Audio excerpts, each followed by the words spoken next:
to Toronto, where another major search is underway. It's a manhunt for those responsible for wounding two sisters, aged 5 and 9, in a playground of a housing complex. Bam, bam, bam, bam, bam, like 8 in a row. I thought it was something like a firecracker or something. Well, one of the men who's still wanted in this investigation, Michelle, it turns out that he is a popular Toronto rapper. But I hear you got a few tracks you're sending the shot. What's going on? Like, don't talk about that out there. T-Quan's on the balcony acting like it's American Idol, bro. You know what I told him? Top Gunna, a popular Toronto rapper, real name T-Quan Robertson, and he is a very wanted man. Dreams worth money, nightmares is frightening. Walked out the box, can't believe I'm living life again. Loyalty to hoes is at the no, I ain't wifing them. Now I'm getting cake with the motherfucking icing in. Look at all this ice I'm in, the game needs tightening. My flow is the thunder. On a warm June afternoon in 2018, the sounds of children's laughter echoed through a Scarborough playground until gunfire shattered the peace in an instant. In a tragic twist of fate, 3 young sisters, just 5, 7, and 9 years old, were caught in the crossfire, their innocent playtime turning into a nightmare. Though the intended target escaped unharmed, the bullets left deep wounds, not just in the victims, but in an entire community shaken to its core. These innocent 2 little kids being shot in the streets of Toronto? What's the city coming to? At the heart of this shocking act was T-Quan Robertson, a rising rapper whose name would soon become synonymous with Toronto's growing wave of gun violence. This is the story of Top Gunna. Top Gunna is a rapper from Toronto whose razor-sharp lyrics and distinctive flow have earned him a solid reputation in the city's underground rap scene. His talent has not only impressed local rap enthusiasts, but also caught the attention of none other than Drake, an undeniable cosign from one of the biggest names in the game. I can't let these niggas get a hold of what they want from me. Glizzy Bop on any side who tryna come for me. Champagne got me loopy, Glizzy Bop looking groovy, all the demons looking moody. All the demons looking moody. Born in Scarborough, Top Gunna, originally nicknamed Choppa, spent his formative years in Gilder, a tough neighborhood located at the corner of Midland and Eglinton. His family later moved to Ajax when he was in the 3rd grade, and he stayed until grade 10. However, his teenage years were marked by constant movement, frequently relocating throughout the city, a lifestyle that would later shape his music and perspective. Top Gunna's rap journey took flight in 2011 when he linked up with a couple friends in Dungeon, an iconic East End studio that served as a proving ground for the city's most promising artists. More than just a recording space, Dungeon was a rite of passage, a place where only the realest rappers could earn their stripes. Some even said, if you weren't rapping in Dungeon, you couldn't call yourself a real rapper. These niggas smiling, they be acting like they hold it down. Don't wanna be the target out the window when we roll it down. It was in these very walls that Top Gunna laid down his first track, marking the beginning of a relentless grind. His raw lyricism and razor-sharp delivery quickly turned heads, securing him a place among Toronto's underground elite. It was this undeniable talent that also caught the attention of Toronto rap legend Sam G, who saw his potential and gave him the name that would define his legacy, Top Gunna. As his reputation grew, so did his list of collaborations. He became a familiar face in the background of countless music videos, cyphers, and freestyle sessions that highlighted some of Toronto's hottest rising stars. Among them was Honcho Hoodlum, a name that carried weight in the city's underground rap scene back in 2010. My jacket's Prada, my jeans are Gucci, the straps are Llama, your girls are groupie. Hailing from Malvern, one of Toronto's most notorious neighborhoods, Honcho Hoodlum carved out a name for himself with his raw storytelling and unfiltered street narratives. Backed by his rap collective, Hood Hustle, which features notable names like Trizzy and Shine, their authentic depictions of trap culture in Toronto resonated with those who lived it. Top Gunna made the most of his time around the Hood Hustle crew, soaking up their knowledge and refining his craft. He studied their style, sharpened his flow, and by 2012, he was ready to make his mark. Thinking they the bomb, chopper get to the diffusion. I'm human, spit stupid, no love, who's Cupid? 2 blickers, 1 loud, 1 whisper. Shoot business, this shit nuts, no Snickers. He joined the rap collective Don't Get Close, a crew that featured heavy hitters like Ronnie, who at this point was the face of the city's underground rap scene. Don't Get Close freestyle marked Top Gunna's debut with the DGC Rap Collective, and he wasted no time making an impression. From the moment he stepped on the track, his raw lyricism and effortless flow stood out, proving he was more than just another name in Toronto's underground scene. From 2012 to 2018, Top Gunna stayed relentless, dropping track after track and proving his staying power. His dedication culminated in a mixtape titled ISO 2 and a 16-track deluxe version, further solidifying his reputation as a lyrical heavyweight. 2018 was arguably his biggest year yet. He kicked things off with Birdie, a hard-hitting track that quickly gained traction. Out of town, we up, off and down. Man, see up, we run that up, down. G19 with 17 rounds. DIE in heaven, these clowns. With his signature flow and sharp wordplay, Birdie showcased TG's ability to craft street anthems that resonated with fans, making it one of his most memorable releases. With over 200,000 views and counting, the track put the spotlight on the aspiring rapper, raising expectations for an even harder-hitting follow-up. But he didn't flinch under pressure. Just 1 month later, he delivered Glizzy Bop, proving once again that he was built for this. Don't get close, don't get close, don't get close. My nigga did the race, I ran with him, it's a relay. Got about 3 money making kitties running prepaids. Switching locations, you can never know where we stay. You talking funny money if my money on a delay. I am the sport, call me EA. Probably my favorite song from the rapper, Glizzy Bop pulls you in with its bouncy yet menacing beat, setting the stage for his sharp delivery and effortless flow. The hook is simple but infectious, the kind of thing that sticks in your head after just one listen. Overall, Glizzy Bop is a straight-up banger, perfect for anyone who loves raw, street-heavy Toronto rap. Then came the song that would shake up the scene, cementing his legacy and proving he belonged among Toronto's rap elite. Ha! Goofy, I got a strap named Codeine, a shot leave you lean. I heard they sleeping on me, wake up out your dream. I get giddy like Flemo niggas when I spot a op. You would've thought my ankles broke the way I got the drop. Got the Drop is a dark, menacing street anthem that perfectly embodies Toronto's underground rap energy. The beat is hard-hitting and eerie, creating a tense atmosphere that matches Top Gunna's aggressive delivery. As of the making of this video, the song has garnered over 1 million views on YouTube, making it his most successful record to date. With multiple hit singles now under his belt, Top Gunna was making a name for himself at a rapid pace. To cap it off, he landed his first ever interview with We Love Hip Hop, a popular Toronto-based YouTube channel known for its in-depth conversations with the city's rising artists and influential figures. In the interview, Top Gunna delves into his journey within Toronto's underground rap scene. He reflects on his early influences, notably his collaboration with Sam G at Dungeon Studio, which played a pivotal role in shaping his musical career. He also highlights the importance of authenticity in his music, aiming to represent the realities of his community and experiences. So speaking on links, how did the Don't Get Close, how did you guys link? Like, how did you end up getting in the studio one day? I was with Sam G in Dungeon. One thing about him, he's on top of, he's always like, well, for you the can music, tell he's by like, his releases that he's constantly working. He's sick with it. The interview was going smoothly until things took a slightly awkward turn when hosts Friday and PK Herx asked Top Gunna for his thoughts on rap feuds, asking if any of his bars were directed at specific rivals. Keeping his cool, he skillfully dodged the question, hinting that street politics stay in the streets.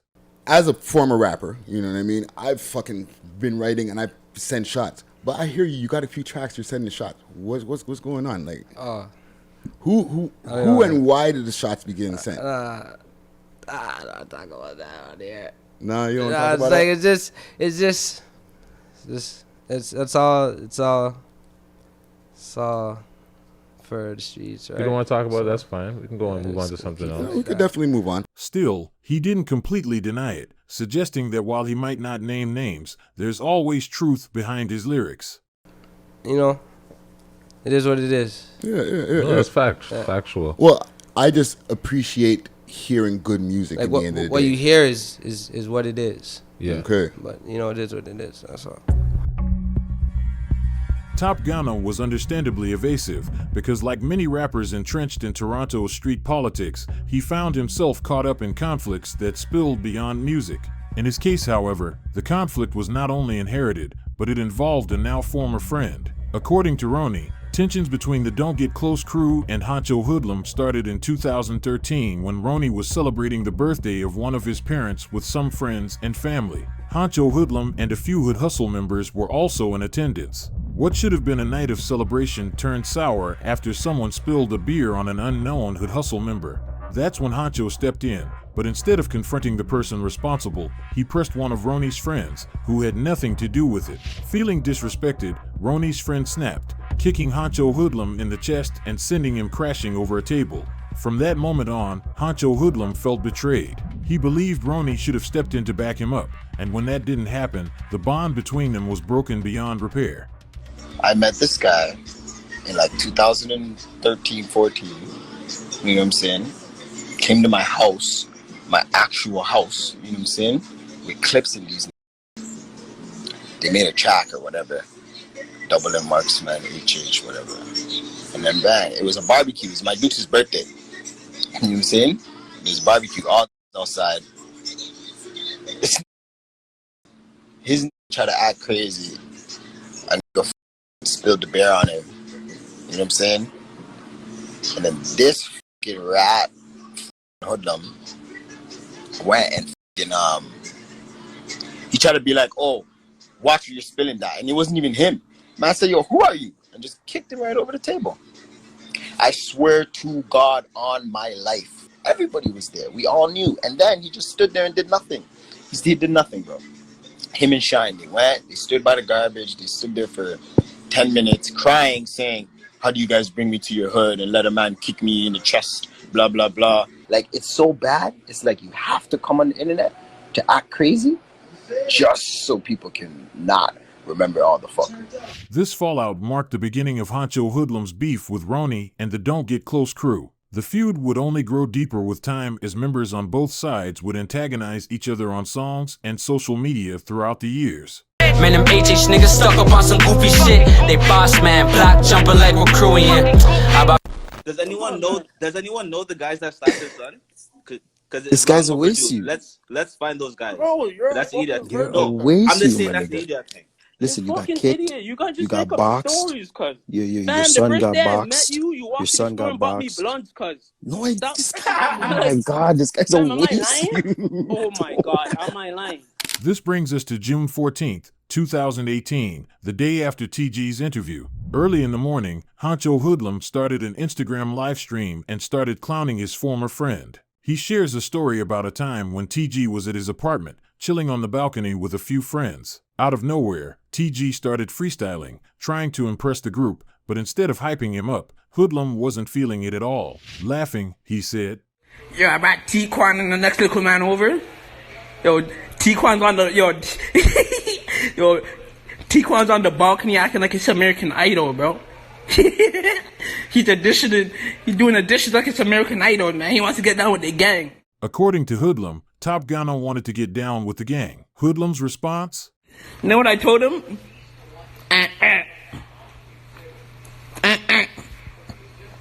You can't join this HA shit, man. Back and forths on social media are nothing new in Toronto's underground rap scene, but what happened just hours after that live stream made one thing clear. Top Gunna took it personally and was out for revenge.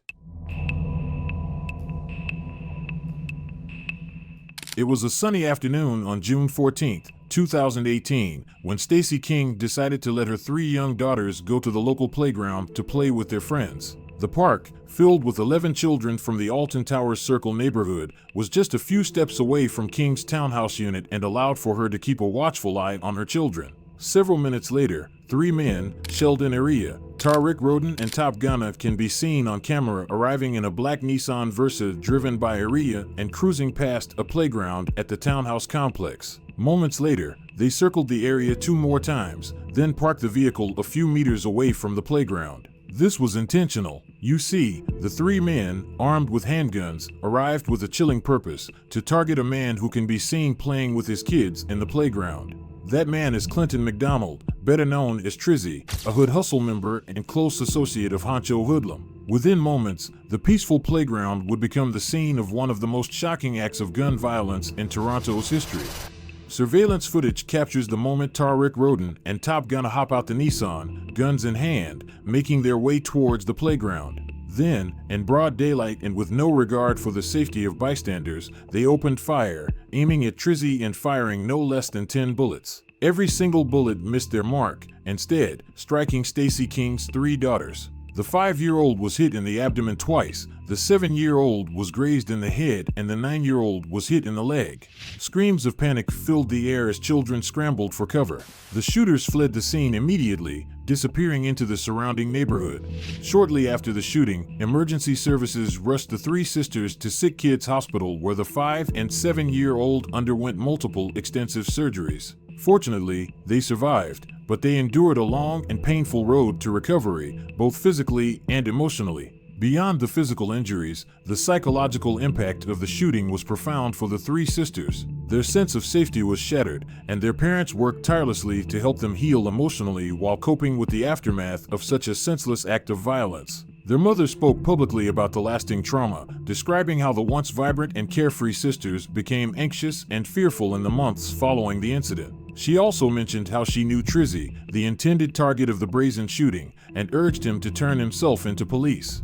If you're helping him, do the right thing, because you will get charged with aiding and abetting a criminal. You know what he did to innocent children that didn't have to be shot, and you turned my whole life upside down, my children's life upside down. They will never be the same. My family will never be the same. You need to turn yourself in and do what you need to do. 2 are dead and 12 others injured after a gunman opened fire in the middle of the street late Sunday night in Toronto. Tonight, Canadian officials are calling it a major and complex investigation after a white rental van mowed down pedestrians during the lunch hour, leaving at least 9 dead and another 16 injured. Toronto police are investigating the 3rd shooting in 3 straight nights. In all the cases, the attacks were in heavily populated areas of the downtown core of the city, and there are no suspects in any of them. It's been a record-setting year for crime in the city. There have been 96 homicides, more than 400 shootings, and more than 500 handgun seizures. With 2018 marking the deadliest year in Toronto's history, recording a staggering 96 homicides, 51 of which were gun-related, the playground shooting sent shockwaves through the city. The brazen attack not only sparked widespread outrage, but also prompted swift and strong responses from Canadian officials who were under increasing pressure to address the city's rising gun violence. There have been more than 180 shootings to date in this city, about a tenth of what a city like Chicago has seen so far this year, something the mayor continues to remind us of. This is a very, very safe city, and I know some people are bothered when I say that. The head of the Toronto Police Association doesn't buy it. The safest city in North America. Do I care that compared to Chicago, which is totally out of control with homicides and stuff, that we're better than they are? I don't think that that's the benchmark. While Canadian officials faced intense scrutiny, the backlash didn't stop there. Hosts of We Love Hip Hop also found themselves under fire after news outlets revealed that they had interviewed Top Gunna less than 24 hours before the shooting. Critics argued that the platform gave visibility to someone involved in a violent crime, questioning the ethics of showcasing individuals with ties to criminal activity. To me, the backlash was completely misguided. The interview happened before the shooting, and there was no clear sign of any looming tension between Top Gunna and honcho hoodlum at the time. To make matters worse, news outlets twisted the narrative, falsely implying that the podcast hosts were somehow involved in the heinous crime. This reckless reporting caused unnecessary panic, with family members of the hosts reaching out in distress, fearing they were caught up in something they had nothing to do with. This is a direct quote from one of my family members. Yeah. Oh, I seen you on the TV, but I didn't call 22 tips. Whoa. It's not about me. I can't even laugh. Like, yo, look and listen to what the commercial, what's going on in the news broadcast. Yeah. They're not looking for me. Yeah. They weren't looking for us me or Friday, but the way that they edited it and put it up there, you think they're looking for all 3 of us. It's like you guys had something to do with it. Exactly. In response to the backlash, We Love Hip Hop addressed the controversy, highlighting that the interview was conducted before the shooting and that they could not have predicted Robertson's actions. They also emphasized their role as a platform for storytelling and community dialogue rather than endorsing or glorifying criminal behavior.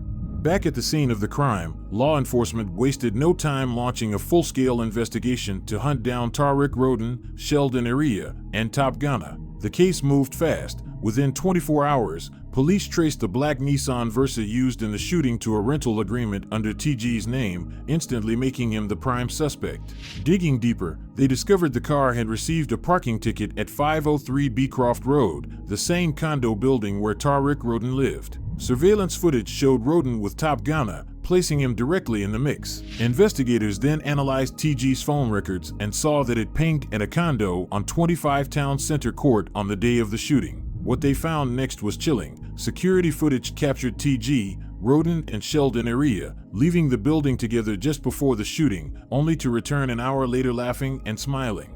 At that moment, Toronto police knew they had their suspects and sprang into action.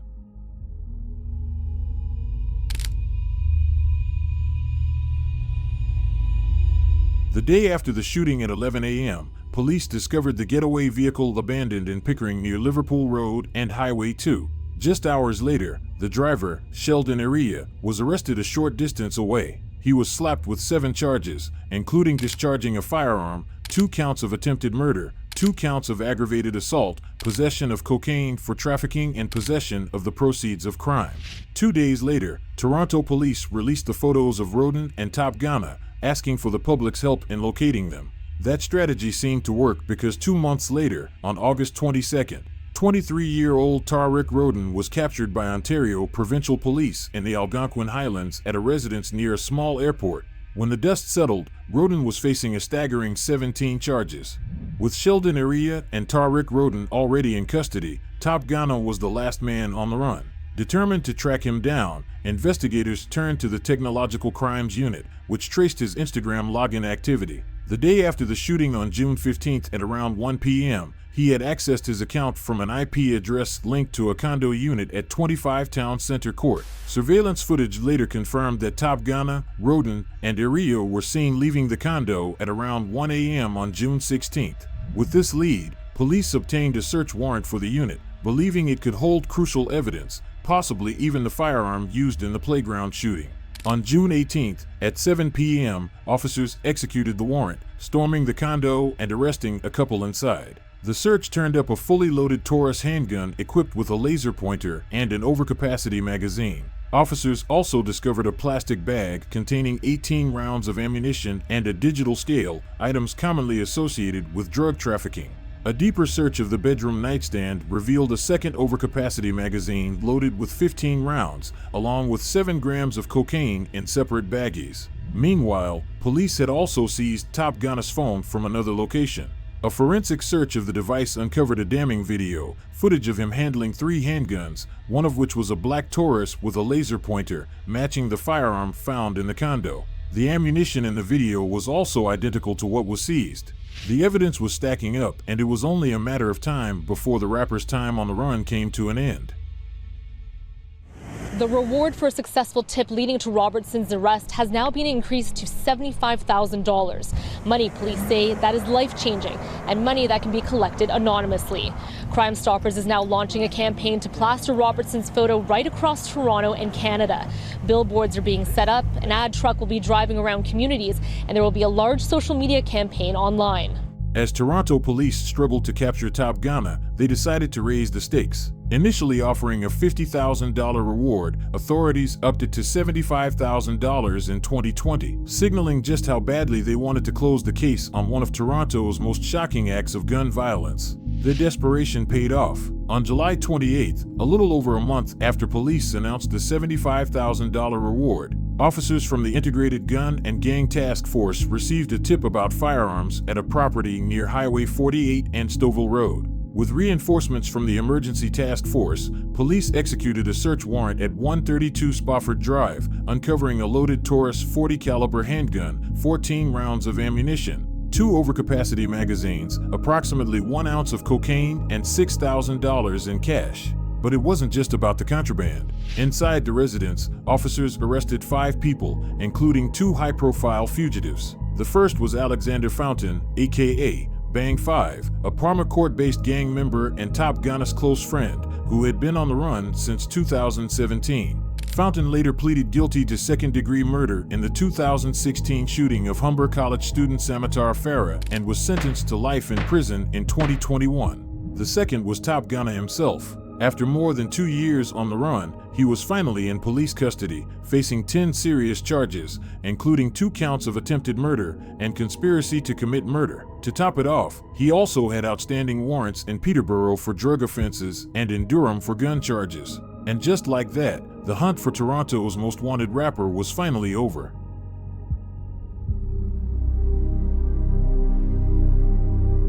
For over 2 years, Top Gunna had managed to evade capture, weaving through a network of connections and staying just out of reach. But the long arm of the law, bolstered by a $75,000 reward and relentless investigation, eventually caught up with him. The moment marked the end of a citywide manhunt that had gripped Toronto, offering a sense of closure to a community and a family scarred by the violence of that June afternoon. His arrest was a stark reminder that justice, though delayed, was inevitable. Top Gunna's trial was a pivotal moment in Toronto's fight against gun violence, drawing significant public and media attention. The trial, which began following his arrest in July 2020, delved deeply into the events of the playground shooting and the actions that led to 2 young sisters being gravely injured. Top Gunna pleaded guilty in early October of that year to attempted murder and 2 counts of aggravated assault. This plea avoided a lengthy trial and placed the focus on sentencing. During the court proceedings, the prosecution painted a chilling picture of the rapper's disregard for human life, highlighting the brazen decision to open fire in a playground filled with children. The defense also acknowledged the gravity of the crime, but emphasized TG's youth and the difficult circumstances of his upbringing, seeking leniency in sentencing. But when victim impact statements were read in court, the trauma endured by the injured sisters and their family left the courtroom heavy with emotion. Being a father himself, Top Gunna was also left emotional. Before being sentenced, he took the opportunity to address the courtroom. "I love kids, and what I did was horrendous, and I am ready to face the consequences," he told the court. When it came time for sentencing, the Crown pushed for 15 years, while the defense fought for 10. In the end, on October 29, 2020, Top Gunna was handed a 13-year sentence. If he serves the full term, he won't be out until 2033. However, in Canada, violent and repeat offenders only need to serve 2/3 of their sentence before they're eligible for parole. If granted, Top Gunna could be back on the streets as early as 2028. While his talent is undeniable, Top Gunna's career is a stark reminder of how street life can overshadow raw potential, a story all too common in Toronto's rap scene. Despite this, his influence on the underground remains undeniable, with his name still mentioned among the city's most authentic lyricists whose talent was ultimately derailed by street politics.